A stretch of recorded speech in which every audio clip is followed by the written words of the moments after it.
Mes chers amis, je vais continuer le débunkage, évidemment, de ce que les sédévacantistes disent sur le Concile Vatican II. Je suis très attristé de voir à quel point, depuis les années 65, évidemment, à la clôture du Concile, et aujourd'hui encore, à quel point le Concile Vatican II est véritablement le grand sacrifié. C'est-à-dire qu'en fait, tout le monde en a parlé, mais personne ne l'a lu. C'est ce que je suis en train de voir avec un certain effroi. Alors, il y a eu d'un côté le côté plutôt progressiste, une survalorisation, non pas du concile, mais du métaconcile, c'est-à-dire du concile inventé. Alors, j'ai entendu de mes oreilles des choses absolument extravagantes. Le Concile Vatican II est la plus grande chose qui soit arrivée depuis le Concile de Nicée. Enfin, voyons, sachons raison garder. Le Concile Vatican II est un concile écuménique parmi les autres, bien sûr. Il a comme particularité de ne rien avoir enseigné de dogmatique. Il n'y a absolument rien de neuf, si je puis dire, heureusement d'ailleurs.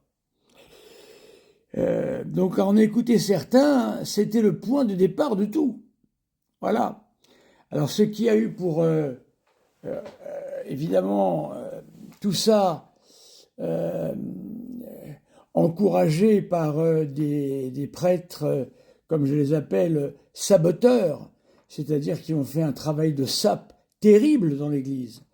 Hein, ils ont voulu démolir l'Église de l'intérieur. Et ensuite, ils ont quitté le sacerdoce. Voilà. Alors, on a survalorisé le Concile Vatican II en racontant n'importe quoi. On a tout justifié avec lui. On a justifié d'enlever les autels mineurs. J'entendais un paysan qui m'expliquait ça. Son grand-père avait reçu l'ordre d'enlever un autel mineur dans une petite église de campagne avec son tracteur. Son tracteur, vous m'entendez bien. Et le motif était « le concile l'a demandé ». Mais vous vous rendez compte, le concile l'a demandé. Alors évidemment, face à des choses comme ça, on peut comprendre que certains aient été dégoûtés du concile, que personne n'avait lu. Et de l'autre côté, eh bien, les intégristes, traditionnalistes, pour distinguer quand même les uns les autres, les sédévacantistes par la suite, eh bien, ont dénigré le concile à un point qu'il était la cause et le malheur de tout. J'ai voulu moi-même parler du concile avec un prêtre tradi. C'est comme si j'allais lui montrer vraiment un livre d'horreur. On n'a même pas pu en parler. C'était pas possible. Voilà. Là où nous en sommes aujourd'hui. Alors, le Concile Vatican II n'est ni un début, un commencement à toute chose. Non. Ce n'est pas ce que les progressistes ont voulu nous faire croire. Mais ce n'est pas non plus l'horreur annoncée par les traditionnalistes, Monseigneur Lefebvre. J'accuse le concile, j'accuse le concile. Enfin, voyons, c'est un concile de l'Église catholique. Voilà. Alors, je vais vous lire un passage du Concile Vatican II. C'est dans le passage sur la liturgie, bien sûr. Vous allez voir à quel point tout cela est d'un classicisme extraordinaire. Écoutez, mes amis. Alors, c'est dans le décret sur la liturgie, sacre, voilà, au numéro 12. Écoutez bien. La vie spirituelle n'est pas enfermée dans la participation à la seule liturgie. Car le chrétien est appelé à prier en commun. Néanmoins, il doit aussi entrer dans sa chambre pour prier le Père dans le secret. Et même, enseigne l'apôtre, il doit prier sans relâche.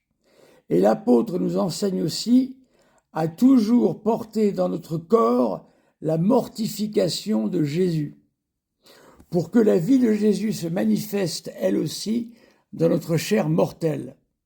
C'est pourquoi, dans le saint sacrifice de la messe, nous demandons au Seigneur qu'ayant agréé l'oblation du sacrifice spirituel, il fasse pour lui de nous-mêmes une éternelle offrande. Écoutez, je sais pas, mais ce simple passage peut suffire à nourrir un carême, mes amis. Je continue au numéro 13. Les pieux exercices du peuple chrétien. Du moment qu'ils sont conformes aux lois et aux normes de l'Église, sont fort recommandés, surtout lorsqu'ils se font sur l'ordre du siège apostolique. Voilà. Le chapelet, les oraisons jaculatoires, des méditations sur le Sacré-Cœur de Jésus, et tant d'autres choses encore. Quant aux croyants, numéro 9, l'Église doit toujours leur prêcher la foi et la pénitence.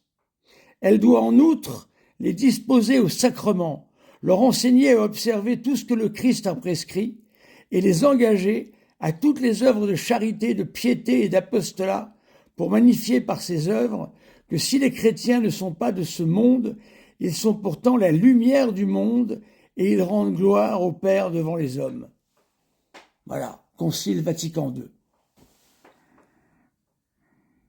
On attachera, numéro 8, on attachera une grande importance aux exercices de piété recommandés par l'usage vénérable de l'Église.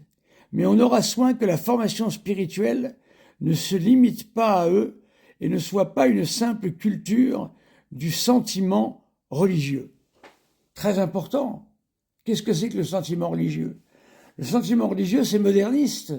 C'est un sentiment, c'est-à-dire que ça n'a pas l'objectivité du dogme. Car ici, c'est un rappel très important qui nous est fait. Il nous est dit, en fait, à nous pasteurs, d'enseigner aux fidèles à méditer le rosaire, à méditer les grands mystères de la foi. Mais attention, pas selon le sentiment religieux, c'est-à-dire pas selon simplement ce que notre cœur nous en dit, mais nous souvenir que la méditation des exercices de piété ne sont jamais que la connaissance du dogme, l'apprentissage du dogme sous une forme, beaucoup plus spirituelle et beaucoup moins simplement intellectuelle que lorsqu'on lit saint Thomas d'Aquin, par exemple. Voilà. Voilà, mes amis. Ça, c'est aussi Vatican II.